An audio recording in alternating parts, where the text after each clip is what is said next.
Today we're discussing the Sixth Commandment, which is you shall not commit adultery. Let's start from there. What is adultery? Hey, it's Amber, wife, mother, type A child of God. Here are little things we look at everyday issues from a biblical perspective with one simple goal, to know and love God more. Thanks for listening.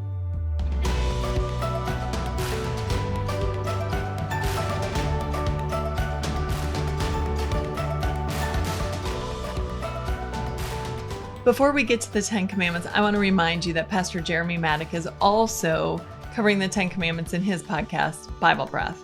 If you haven't heard Pastor Jeremy teach, you should know that he is incredibly gifted at taking really hard concepts and breaking them down into easy to understand bite-sized pieces. So it'll really add a lot to your study of the 10 Commandments if you listen to him. So just check out the episode notes and we'll put a link there to send you right on over. What is adultery? Well, adultery is defined as having sex with someone you are not married to. So having sex with someone who is not your spouse. Boy, with that as a definition, I just think the world is a mess. And it's so funny because here again, so many times when I've been reading Luther's Large Catechism, I think that he's writing to us. This is what he said. He said, society is such a shameful mess in this regard. When he looked at a society and saw the extramarital sex going on, he just said, wow, society is just a shameful mess. And I thought, Luther, I'm not sure you know.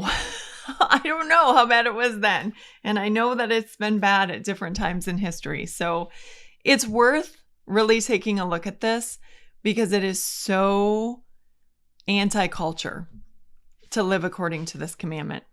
So if adultery is sex outside of marriage with someone who is not your spouse, that covers premarital sex. That covers adultery as in having an affair with someone who is not your spouse. It covers any sort of hooking up, one-night stands, rape, pornography. There's a lot of sexual acts that are covered with pornography, which pretty much covers a lot of activity in our society today. And when I was reading through the Large Catechism, and I was just thinking about this in general, I was thinking about how Satan loves to take any good gifts that God gives us and just destroy them. So marriage was a gift given to us by God. It was given to Adam and Eve in the Garden of Eden. Adam was looking for a helper. He noticed that he didn't have a female component, and God gave him one. And when Eve was given to Adam, he was ecstatic. And it was just such a pure, beautiful thing. And of course, with sin entering the world, it just becomes perversion and guilt-ridden and so many ways to destroy this beautiful, beautiful gift that God wanted to give to his people. Any time in the Bible that you have, marriage that isn't just between a man and a woman, you've got problems. It's messy. Look at Sarah and Abraham. They introduced Hagar into the situation to have a child, got messy. Jacob had Leah and Rachel. He was tricked into marrying two women, but still messy, a lot of hatred, a lot of competition for children, jealousy, striving, just a lot of messiness. You've got Hannah who had Samuel, her other wife, for her spouse, there was this competition between her and Peninnah, and she was constantly put down, feeling less than because she didn't have any children. David, Solomon, they had many wives, many issues, and it just led to all this family stress and messiness. And God was so good to give us this. He was trying to show us that when you do sex outside of his perfect plan, it just gets messy. And I try to teach the teens that I teach that God's intention with sex is to bond two people together, two married people together. And the problem with having sex outside of marriage, so with your boyfriend or girlfriend, is that you're bonding yourself to someone that you might not ultimately want to be with. You're not, once sex becomes involved, your eyes aren't wide open to see all their flaws because it's doing what God created it to do, which was to bond two people together. But when you do it outside of marriage, you're gluing yourselves to each other before you've accepted the responsibility and the commitment. And I loved a word that Pastor Jeremy used when he was talking about this. Again, if you haven't gone and watched Pastor Jeremy's explanation of these commandments, go for it. You'll learn. But one of the things that he said is that in a committed relationship, marriage, sex is safe. And that means something to women, right? To feel safe, to not feel vulnerable. In the Christian community, all of us know women who have been sexually abused in some way. We all do. In fact, it's funny because I've been very open. If you saw the Behind the Series podcast that's coming, that should be airing pretty much simultaneously with this, I was talking with Pastor Mike. We were mentioning all the different ways that, being on video now has changed how we get ready for podcasts. And it's kind of dramatic for me. I didn't really do my hair, didn't invest much in makeup. And I was talking with a Christian friend recently, and we were having this discussion. I was staying at her house, and I had this, little suitcase full of all my skincare and my hair products and my makeup and everything. And I was saying, quite honestly, the truth is, I never wanted to be the object of men's attention. And she agreed totally. She's like, I couldn't agree more. I don't want men turning their heads when they look at me and looking at me like that. I've never wanted that. I've thanked the Lord that I wasn't a super beautiful woman who turned heads all the time, because I don't want sexual advances. I don't want to deal with that temptation. I'm not a nester. I even said that to her. We were praying together. And I just said, Lord, I know you didn't need an Esther, because if you did, you would have created us to look so much differently and for a different purpose and a different cause. But all women know what it is to feel like a piece of meat, to have somebody feel that way. And that's not of God. This commandment is supposed to protect that, because Jesus so insightfully said to all of us, it's not just about the act of adultery. It's if you're looking at somebody lustfully, if you are thinking to yourself about sex when you look at someone, you are breaking this commandment. I don't know. I think anymore, I've heard statistics. I didn't look them up for this podcast, but I've heard that women are involved in porn and looking at porn and taking part of that in increasing numbers. It used to be a very male problem, but not so much anymore. I did talk recently with a woman. I had coffee with her just the other day, and we were saying that we think maybe women read porn more. The romance novels. 50 Shades of Grey was huge several years ago, with graphic, explicit sex scenes. And where men tend to want to view porn, see it, women read these novels and read these things that stimulate them in that way. And that's taking away from the relationship you're supposed to have with your spouse. That's, again, that lust. That is, being stimulated by thinking about imagining sex with somebody else. And that's not what God had in mind.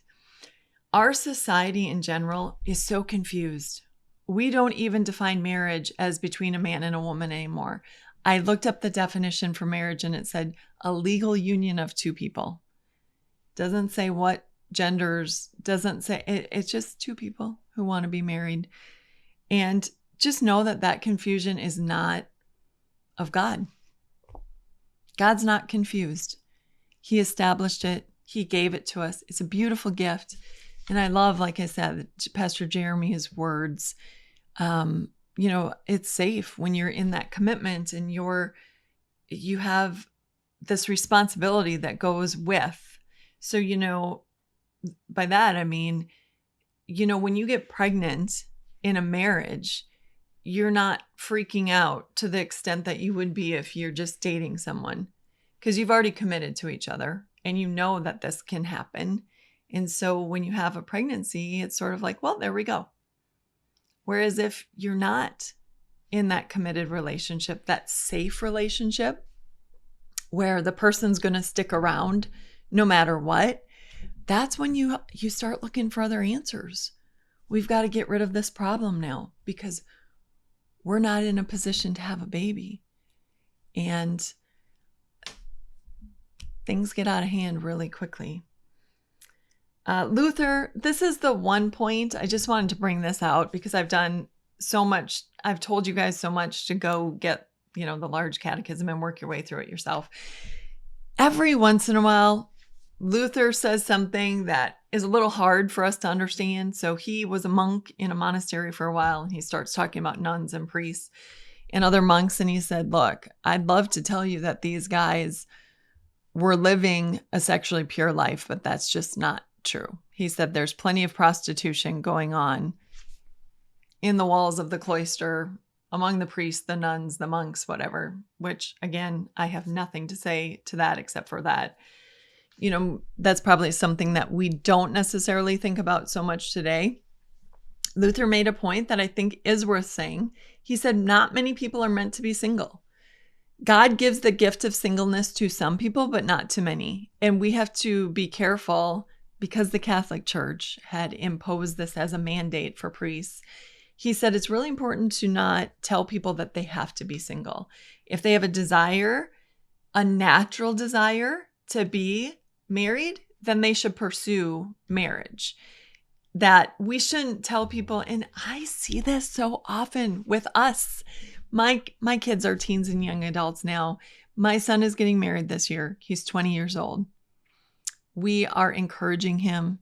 We are behind him all the way. We're helping him. I see so many parents telling their young adults, oh my goodness, don't get married. No. Don't even think about it till you're 30. My son has had a girlfriend for 3 years. Why would I tell him that? She's lovely. She's a lovely Christian woman. Get married. Do it the right way. I don't want you living together. I don't want you doing it apart from God's way. I don't want you doing it the way of the world. I'm worried that that's the one way that we're encouraging our children to remain single, and we're putting these bounds on them. You have to get through college. You have to get a job first. You have to have money in the bank. How are you going to? Instead of saying, I think it's wonderful that you want to get married. And you know what? We're going to do what we can to help you. Let's make this work. What do we need to do to get you a living situation? How can we make it work on your income? Look, when I got married, we didn't have much. So why would I try to impose on my children that they have to have a certain amount of money in the bank or a certain level of,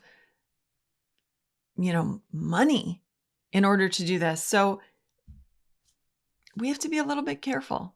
And then again, if your child is living with someone outside of marriage,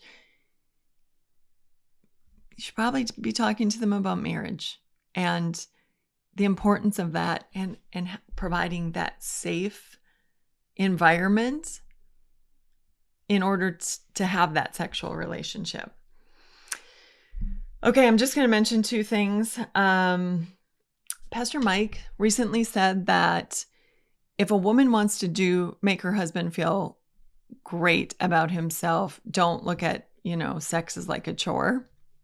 But if you want to make him feel phenomenal, be the instigator, the initiator of sex. Don't make it be something that he's, seeking all the time. But it makes a man feel really great if his wife actually instigates it once in a while. And I think that's always a good reminder for women that, sex isn't a chore, especially when you remember that it is a bond, that it really works to put your husband and you on the same page. So it shouldn't be, way down on the list of things to do. It should be a priority so that we can, be on the same page with our husband and really work to cement that relationship. Because let's face it, society, the world, our own sinful natures, they're constantly striving to break us up and tear us apart. So anytime there's something that we can do that can help to keep us on the same page and put us together, that's a blessing. It shouldn't be, like, oh, now I got to go do that. No, not at all. Like, man, this is important. I have referred to sex as the women's superpower. We're given a role in marriage. The husband is the head of the house. We are the submissive role. But man, God didn't leave us high and dry because it really is a superpower. When we take an interest in our husband's sexual needs, they tend to be very open to our ideas and the directions we want to go. It really is almost unfair sometimes. I'll just leave it at that. I'm not going to get into detail, but to say you were given a superpower and don't neglect it and don't manipulate by doing it, by using it, but know that God may have given us a different role. We're equal before the Lord. One is not more important. One is not better. We just have these roles. It's no different than, when I go to work, I'm not the boss. I'm not the manager. I respect my boss. I respect my manager, but we're equal. I mean, they're not better than I am. We're given a role, but God, again, like I said, He didn't leave us without tools and ways that we can have some say and some power and some leverage in our relationship. So it's important that we understand how powerful it is and use it in a way that pleases God, respects our husband, and works for the unity of the marriage. Marriages are the foundation of society. When marriages are strong, we are helping our neighbors. We are being great examples to the other people in our lives. I open my house to many teens. I have a teen who has been texting me for a while now. And when he was little, he was at our house a lot. And he's still telling me the importance of the example that Steve and I set for him. And it's so important that people see what marriage is supposed to look like and what it's supposed to be and how it's used to glorify God and how we need to work to not let Satan have his way. I would say too, just a couple more thoughts really quickly. It is really important to respect marriage by helping our neighbor to be chaste. That's what Luther said. It's not just about us being not involved sexually with somebody who's not our neighbor, but also helping our neighbor to stay in his marriage and to do what he needs to do. And to that, I have two things to say. First of all, the way we act. I've mentioned this before. I'm not going to go super in depth with this, but I am very, very conscientious about emotional ties with people that I work with. So I'm not talking to the male nurses or the male nursing assistants about things that I should be talking to my spouse about. So problems with my children or a problem in our marriage, I don't open up to them about that. I don't want that emotional tie with them. My hopes, my dreams, all those things, those are for Steve. Those are not for these other men that I work with. And another thing is the way we act. You know when you're being flirtatious. Don't do that. Respect another person, whether they're married or not. Not every male nurse or nursing assistant that I work with is married. In fact, none of them are. I respect that. I am married. I have someone I can be flirtatious with. I can come home and be flirtatious all day long. I don't need to be flirtatious with them. I need to respect that they're single and that I am not to have that relationship with them. So the way we act, the way we dress, the way we talk, making sure that we're not engaging in emotional conversation that could tie us to someone else that's not our spouse, super, super important. Lots to think about this with this commandment, but really it is just a matter of respecting marriage and what God's intention is for sex, which is to have within the bounds of marriage. This has been Little Things, because in God's kingdom, the little things are the big things. Thanks for taking the time to listen today. If you were listening and you thought of somebody who you know needs to hear this message, would you please send it to them? We count on you to share these messages of hope and encouragement in God's love with others. Thanks. We're in this together. God bless.